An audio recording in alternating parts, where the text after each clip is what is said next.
ಸೇರಿಸೋ ಜನ ಹತ್ತಿಸ್ಲೋ ದೊಂಬೆ ಅಂತ ಇವತ್ತು ಫಸ್ಟ್ ಹಂಗೆ ಆಗ್ಬಿಟ್ಟಿದೆ ಆಕ್ಚುಲಿ. ಎಲ್ರಿಗೂ ನಮಸ್ಕಾರ. ತುಂಬ ಖುಷಿ ಆಗ್ತಿದೆ. ಏನು ಮಾತಾಡ್ಬೇಕಂತಲೇ ಗೊತ್ತಾಗ್ತಿಲ್ಲ. ಯಾಕಂದರೆ ನಾನು ಫಸ್ಟ್ ಟೈಮ್ ಸಿನಿಮಾ ನೋಡಿದ್ದು and I am out of words. ತುಂಬ ಚೆನ್ನಾಗಿ ಬಂದಿದೆ ಸಿನಿಮಾ. ನಾನಂತೂ ಎವ್ರಿ ಸೀನ್ ಎವ್ರಿ ಡೈಲಾಗ್ ತುಂಬ ಎಂಜಾಯ್ ಮಾಡ್ಕೊಂಡು ನೋಡ್ತಿದ್ದೆ.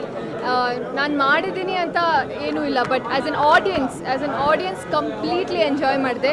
ಆ್ಯಂಡ್ ನನ್ನ ಒಂದು ಕರಿಯರಲ್ಲಿ ಈ ಥರ ಒಂದು ಸಿನಿಮಾ ಅಲ್ಲಿ ನಾನು ಮಾಡಿದ್ದೀನಿ ಅಂತ ತುಂಬ ಹೆಮ್ಮೆ ಇದೆ. ಅದಕ್ಕೆ I have to thank the entire KD team, director Prem sir and KVN productions, Arjun Janya sir, the entire team, William sir. ಪ್ರತಿಯೊಂದು ಫ್ರೇಮು ಎಷ್ಟು ರಿಚಾಗಿ ತೋರಿಸಿದ್ದಾರೆ. ಆ್ಯಂಡ್ ಮೋಸ್ಟ್ ಇಂಪಾರ್ಟೆಂಟ್ಲಿ ಆಡಿಯನ್ಸ್ ಹೇಗೆ ರಿಯಾಕ್ಟ್ ಮಾಡ್ತಿದ್ರು ಅಂತ ತುಂಬ ಕಾಯ್ತಿದೆ. ಆ್ಯಂಡ್ ಎಲ್ಲರೂ ತುಂಬ ಎಂಜಾಯ್ ಮಾಡ್ಕೊಂಡು ನೋಡ್ತಿದ್ರು. So I am very grateful, bless today.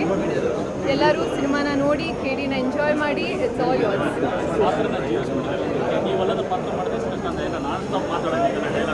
ಇವಾಗ ನಾನು ಹೇಳಿದ್ದೆಲ್ಲ ನಿಮ್ಗೆ ಅರ್ಥ ಆಗ್ತಿದೆ ಅನಿಸುತ್ತೆ. ನಾನಲ್ಲದ ಪಾತ್ರ ಅಂತ ಹೇಳಿದ್ದೀರಾ, ಬಟ್ ನನ್ನನ್ನು ಆ ರೀತಿ ಸ್ಕ್ರೀನಲ್ಲಿ ನೋಡಬೇಕಾದ್ರೆ ತುಂಬ ಮಜಾ ಬರ್ತಿತ್ತು. ತುಂಬ ನಗ್ತಿದ್ದೆ ನಾನು. ಆ ಕ್ಯಾರೆಕ್ಟರ್ನ ತುಂಬ ಮಚ್ಚಲಕ್ಷ್ಮಿನ ತುಂಬ ಎಂಜಾಯ್ ಮಾಡ್ತಿದ್ದೆ. It all worked out. So ಜನರು ತುಂಬ ಪಾಸಿಟಿವ್ ಫೀಡ್ಬ್ಯಾಕ್ ಕೊಡ್ತಿದ್ದಾರೆ. ತುಂಬ ಚೆನ್ನಾಗಿ ಪರ್ಫಾರ್ಮ್ ಮಾಡಿದ್ಯಾ ಅಂತ ಹೇಳ್ತಾ ಇದ್ದಾರೆ. So I feel complete. ಅದೆಲ್ಲ ಹೇಳ್ಬಾರ್ದು. ಮಧ್ಯಲಕ್ಷ್ಮಿಯಿಂದ ಏನು ನಡೀತಲ್ಲ ಕೊಂಡ್ರು ಅದ್ರ ಕಿಸ್ತು ಹೋಗ್ತಾ ಇರ್ತದೆ. ಹಿಂಗಾಗುತ್ತೆ ಅಂತಾರೆ, ಹಂಗಾಗುತ್ತೆ ಅಂತ ಹಂಗಾಗಲ್ಲ, ಹಂಗಾಗುತ್ತೆ.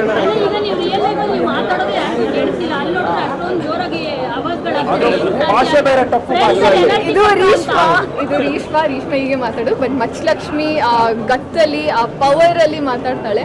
ಆ್ಯಂಡ್ ಅದು ಎಲ್ಲರಿಗೂ ಇಷ್ಟ ಆಗಿದೆ ಅಂತ ತುಂಬ ಖುಷಿ.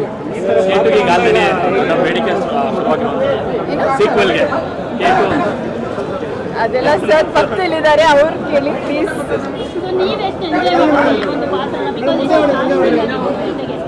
ತುಂಬ ಎಂಜಾಯ್ ಮಾಡ್ತಿದ್ದೆ. ನಾನೇನ ಪರ್ಫಾರ್ಮ್ ಮಾಡಿದ್ದು ಅಂತ ಅನಿಸ್ಬಿಡ್ತು. ಯಾಕಂದರೆ ಪ್ರತಿ ಒಂದು ಸೀನು ಡೈಲಾಗ್ಸ್ಗೆ ಎಲ್ಲರೂ ಶಿಲೆ ಹೊಡಿತಿದ್ರು, ಚಪ್ಪಾಳೆ ಹೊಡಿತಿದ್ರು, ಕಿರ್ಚ್ತಿದ್ರು. So end of the day ಇದಕ್ಕೆ ನಾವು ಕಾಯ್ತಿದ್ವಿ, ಈ ಥರ ಒಂದು ರೆಸ್ಪಾನ್ಸಿಗೆ ನಾವು ಕಾಯ್ತಿದ್ವಿ. ಆ್ಯಂಡ್ ಫೈನಲಿ ಅದು ನೋಡೋಕ್ಕೆ ಸಿಕ್ತು, ಅದನ್ನ ಎಕ್ಸ್ಪೀರಿಯನ್ಸ್ ಮಾಡೋಕ್ಕೆ ಸಿಕ್ತು ಅಂತ I feel so happy. Thank you.